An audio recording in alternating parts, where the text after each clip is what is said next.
Hey there, welcome to Be With the Word. I'm Dr. Gerry, and this is the podcast or show where I relate the Sunday readings to some element of psychological truth or understanding. Today, I kind of have a special issue, and that is sexual healing. And I taped this recording for Catholic Journeymen, so I'm sharing with you the lecture part. The discussion is only on the actual Catholic Journeyman app and community, which you can find if you're interested in CatholicJourneymen.com. We're an online community of Catholic men supporting each other in our faith and our human formation. But the readings for this week and last week and the next couple of weeks focus on topics such as connection, belonging. They focus on sin and what it means. Jesus says we have to basically cut off an appendage if we sin. It would be better than continuing in sin, or it's worse to hurt a little one. It would be better to be thrown into the sea. So we're really called here to holiness, and we're called ultimately to look at ourselves and to figure out what it means to heal. And so in this particular show, I give a little, an interesting description of sexuality, our fantasies, and how our fantasies reveal our deeper attachment wounds. And I do an exercise to really help us connect with healing and connect with becoming, if we're married, to become a spouse who is more a gift of self to the other, or if we're not married, even what it means to be a gift of self to others in general. And so I hope you'll enjoy this particular lecture and talk, and feel free to comment. I hope you will like and share and subscribe to Souls and Hearts and to Be With the Word, and join us on CatholicJourneymen.com. Take good care. Hey there, welcome to Catholic Journeymen and our webinar today on the topic of healing broken sexuality. I'm going to do a little talk today, for maybe about 20 minutes or so, and then, then we'll break up for Q&A afterward. If you're not a member of Catholic Journeymen and you're hearing this, feel free to join us at Catholic Journeymen so that you can get involved and engaged in the actual discussion. All right. So I'm going to bring together as best as I can different elements of my clinical work. I've done a lot of work with sexual addiction. I've done a lot of work with sexual abuse recovery. I've done a lot of work with trauma recovery and healing as a clinician. I'm also going to bring in aspects of Catholic theology and Catholic belief into this, and the theoretical underpinnings that are primarily informing me is attachment theory. But I also bring in a few other elements that I'll mention as we go. So this whole issue of sexuality is an interesting one, I think. And our church teaches us that our sexuality has two components, procreative and unitive. We get that clearly spelled out in Humanae Vitae. And I think that's interesting and actually powerful. The idea of procreative obviously is about new life and literally bringing new life into the world. I tend to expand that also to include a sense of giving life in multiple ways, and in the sexual union and married union, there's a sense in which you can give life to the couple as well. But the primary meaning there is about bringing new life into the world. And then unitive, I think, is really interesting and possibly under explored potentially, I think, at least in Catholic circles that I'm aware of, and that is the fostering of connection and the joining together of husband and wife. And Obviously, St. John Paul II and his addresses that have come together for us as theology of the body does actually try to get at both the philosophical underpinnings of both the unitive and the procreative section, and it does it by actually trying to look at the human person. He comes at it from a phenomenological point of view, so he is trying to look at the experience of man and woman and work from there rather than simply the way that theology is typically done, whereas it's coming on high, trying to understand from God's perspective and bringing that down to man, so to speak. So I think it's helpful to have both, but it's certainly, I think, important for us as men, and anyone listening might be married, might be single, might even be living out a religious vocation. I do think we need to understand it from that phenomenological perspective, from the perspective of what is our experience and how does that align with where we're being told or we're taught as revelation. So I think I'm going to look at it from this perspective, and that is our sexual desires are formed and come out of our our attachments, our human attachments and our human connections. And of course, we're in a fallen world, so we're going to have, like everything, distorted sexual attachments because we have distorted human attachments. And the first thing I want to do is say that our fantasy life, and that might involve just things we imagine in our heads, that might involve types of pornography people look at, things they play out. Those fantasies reflect in some way our attachment needs. And so when we play out some kind of sexual fantasy, it actually reveals something about our deeper real needs. So I want to start by saying we need to have a lot of patience for a lot of reasons. Patience and compassion for ourselves, rather than what I think many men bring to the table, which is a lot of shame. You have possibly two options. One is give in and then feel bad. And often that's how men operate, is they give in and then they feel bad. And then they just play that out over and over again. It's a shame cycle. And I don't think it's helpful at all. I think it's more helpful to actually look at the brokenness, because having some curiosity about that unlocks the secret to healing. So I think that's a really important message. And we're not looking at it, the brokenness, in order to indulge in it or say it's okay. We're looking at it to understand what deep down is really going on.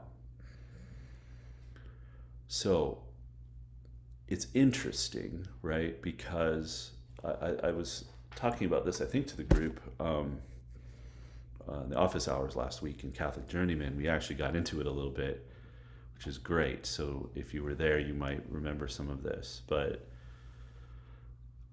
our attachment needs, basic attachment needs that start in infancy, are to be safe, to be seen, to be known, to be valued, to be delighted in, to be encouraged, to be our best. Those are our basic needs. They're essential. And the beginning of that is usually the mother and baby bond, right? And parent-child early relationship is about the child receiving those things. And the child has to be in a receptive position in order to receive them. As the child gets older, and starts to learn to give as well as receive. So that's usually in the context of friendships. In time, that also expands into perhaps romantic relationships, and in a Catholic context leads to marriage.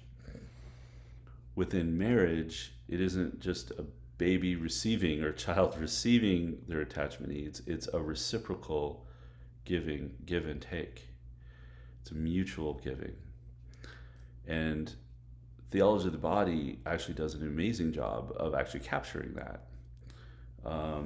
And in theology of the body, we have this idea that we offer a gift of self, and that we are a reciprocal gift to each other, right? And that expresses a truth in the human body. So there is a giving and receiving back and forth between a husband and wife. And there's sometimes called a dynamism of tension and enjoyment in the sexual act itself. And the male body parts and the female body parts have a truth that is just simply spoken in the body, in their sexual expression, that also expresses this bigger truth of giving of self. There's a mutual submission or surrender, and St. John Paul II really talks about it being about love and about the cycle of mutual giving. And he relates that to Christ, in a sort of a metaphor of Christ being the spouse to the church. He connects the mutual cycle of mutual giving to the Trinity, right, as a constant self-giving. Okay, and that sounds very good. And I think rather ideal, and I bet a lot of us in our sexual brokenness feel pretty far removed from that. I don't think it's as far removed as people realize, because it is a bit of a thin line between the truth and the distortion. And so, as I was saying before, the key to understanding the real need is to get underneath the actual the distortion or the brokenness, to get into the brokenness just a little in order to see what it's telling us. And then I'm going to look after that at how can we restore, how can we bring truth and undo the distortion. I do want to get to that. I've been reflecting on that for a while now, but in particular this week. I think I used these examples to help make the point. A person who is an exhibitionist, so somebody who is inappropriately showing themselves and their to others, deep down wants to be seen, and to be seen is an essential attachment need. So inappropriately exposing oneself is a distortion of the need to be seen. A voyeur, who, like, or a peeping Tom or whatever you want to call it, is inappropriately looking at others. Well, they are expressing inappropriately a distortion of the need to be wanted or included, or in an attachment situation to allow another person to see that another person allows you in. So it's a distortion of that. A lot of we see in certainly as explained in theology of the body, but I think we even see feminists reacting to this, especially in the 70s and 80s, maybe ongoing, although something changed within feminism. But the whatever you may think of the feminist movement, there was a truth to their upset or their reaction against the objectification of women.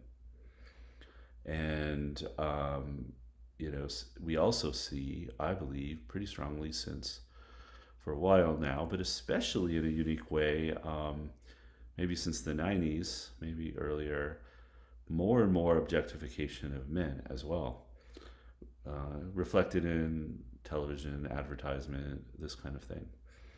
And so our society treats sex as something that one consumes, as something that one uses for one's own personal pleasure alone. And so others are the object of my desire, and I use them to get what I want and feel better. That is utilitarianism, right? That is the idea that things, and in this case, people, are a means to my happiness.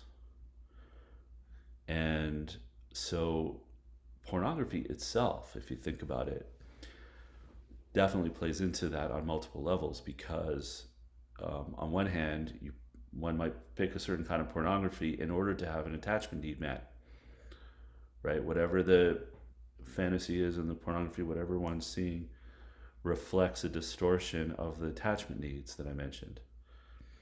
But you add that to the fact that there really isn't, it's an illusion, maybe it's an illusion of someone connecting with us if we view pornography, but really there isn't an actual other. So we're using, if you will, that medium in order to have self-gratification.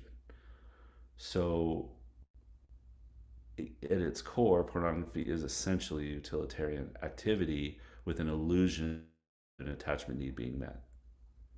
That's a good definition. I need to write that down. Okay. What I want to think about, though, is what does it mean, right, in a relationship with another to turn that around? Because that's the challenge, I think, for most of us. We have concupiscence, St. Augustine would say, which is the inclination to sin or the inclination to distort. And we're surrounded in a world that is showing us distortions. So we've been raised on distortions. We've been raised to objectify others. We've been raised to allow ourselves to objectify and to consume and to think of others as property. Another element of that objectification is having power over another. And a lot of times, some pornography, whatnot, is about a power dynamic being played out. Often, people have traumas, early traumas. It could be a sexual abuse type situation, and that's usually easier to then make the connection between sexual abuse experience and then playing that out in some way through pornography or sexual acting out. The dotted line there is pretty easy to spot. Sometimes, though, the sexual expression is coming from emotional or verbal abuse or neglect or some kind of power dynamic that one is reacting to from perhaps childhood and what is playing out. So what I mean by that is that a person who maybe has been made to feel powerless, right? Say as a child, maybe it's a demanding, cold, or neglectful perhaps, or abusive in some way, let's say mother. And so the child in that case feels that power differential as abusive and oppressive in some way. And so then later that gets expressed through pornography, either as playing out being oppressed or powered over by women, or the opposite, which is having extreme power over another. And so the sexual fantasy, the sexual desire, then is in some way creating a sense of safety or a sense of control for that person, meeting not truly meeting it, but an attempt to meet whatever the distortion was in childhood or adolescence or whatnot. So we're playing something out is the point. And we use our imagination, either pornography or we use it in acting out with others, in order to try to meet those needs. Okay, so what I'd like to do, so I've sort of laid that out. I know that it's a lot maybe to absorb. Before we go to the Q&A and that, I want to do a little something about the healing component.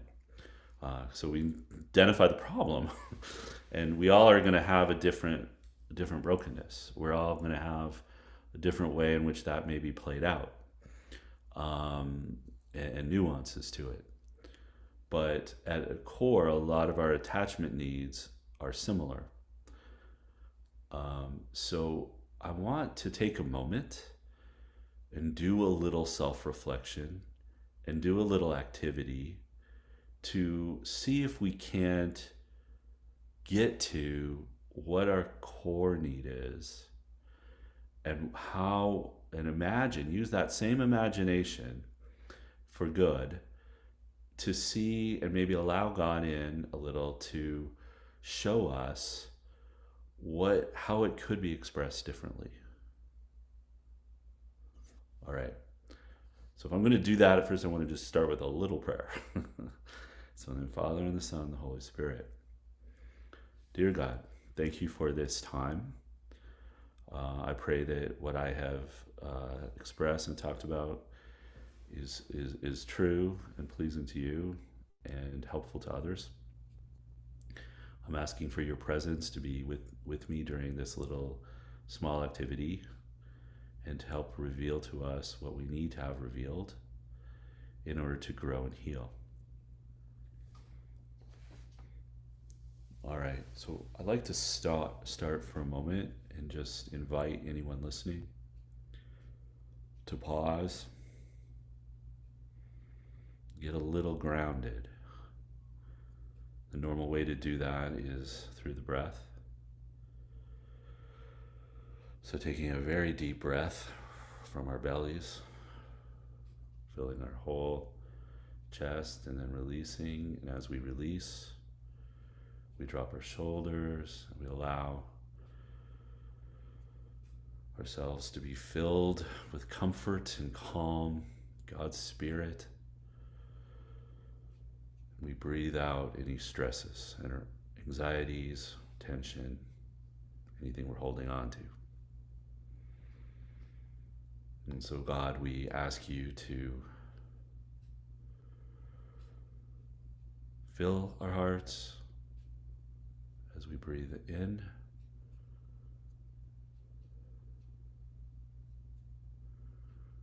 Calm our senses as we breathe out. And we're going to take a moment and just identify, just within ourselves,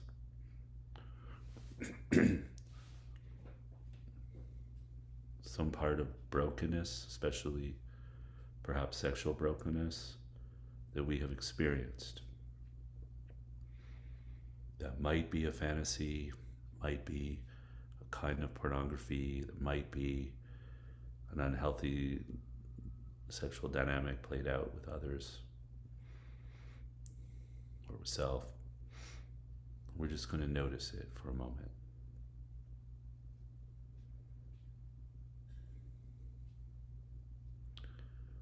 We're going to approach it with curiosity and patience rather than shame and judgment.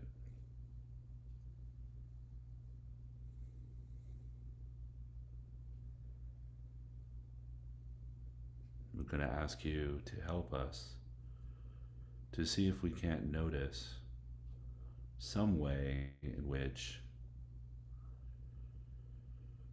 that fantasy, that image, reflects a deeper need to feel safe, or to be seen, to be comforted, to be valued.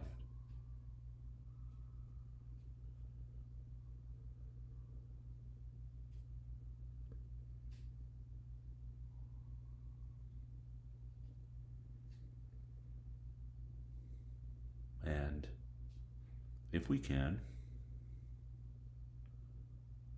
reflect on where, this need may have been frustrated in some way in the past.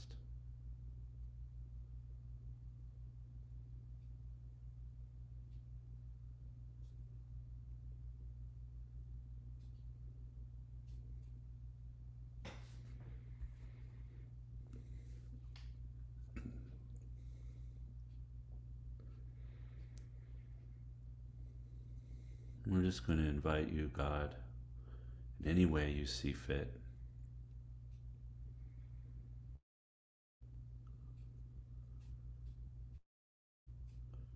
to reveal to us where we might be able to, or how we might be able to receive, just in this moment today, exactly what we might need, we might have needed, that there's a part of us that still needs to have that need met.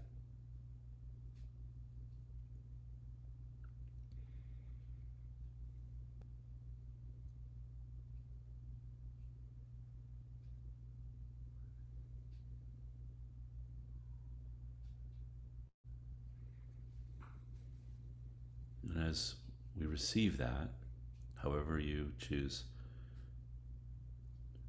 to give that to us or reveal that to us, we want to notice ourselves also now,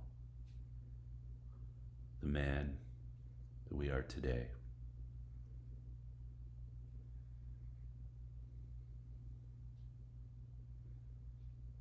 We're invited to notice how we can be a gift to others.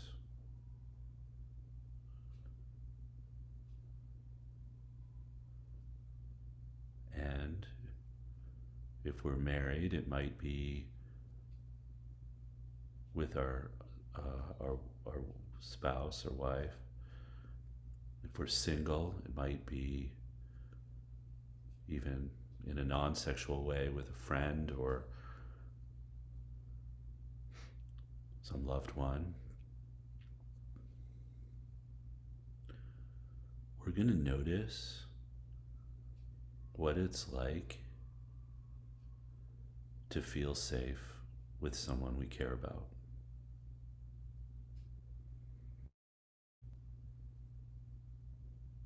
And notice what it is like to be safe for someone else.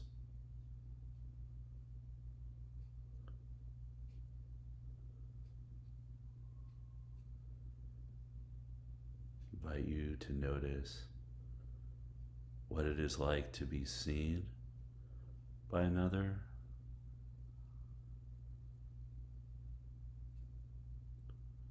and what it is like to see another.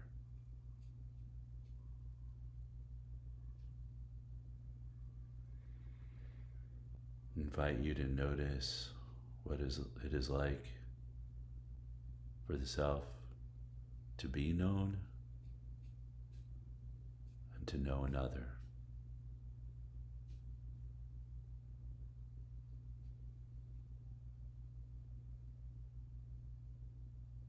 Notice what it is like to be comforted and to comfort another.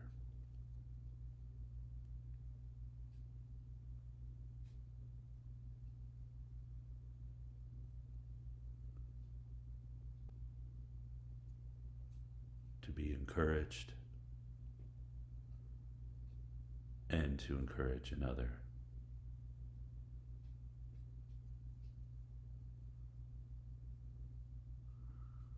to feel that another wants our best, and for us to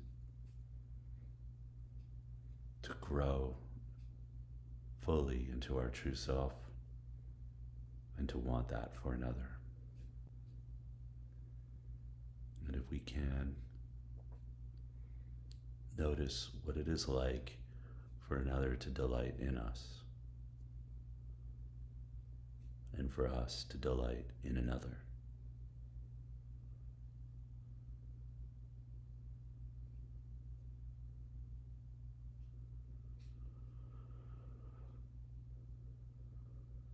Lord, we ask you to help us to move little ways, big ways,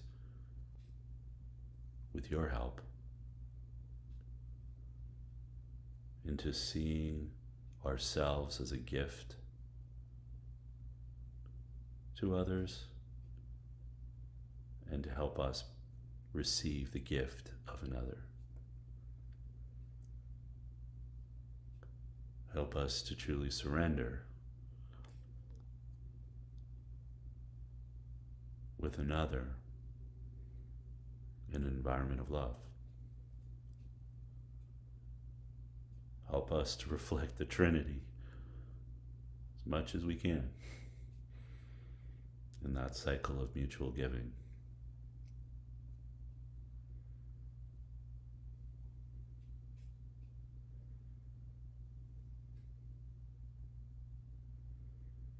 And in this way, our love, our giving, and if it's sexual love in the context of marriage, it's a sacrament which expresses God's love, meets all of our needs, our deepest attachment needs, and through us, our spouse also receives their attachment needs in this deep connection, in this deep bond, in this unitive love. All right. Well, we'll take a moment. Hopefully we'll thank God. Amen to God, if amen feels right. And I'm going to, if you've been following in that activity, to sort of come back into the present. If you're listening not on Catholic Journeymen, I'm going to stop this activity. I invite you to join CatholicJourneymen.com if that is helpful to you. And I'm going to stop this recording and we'll continue the discussion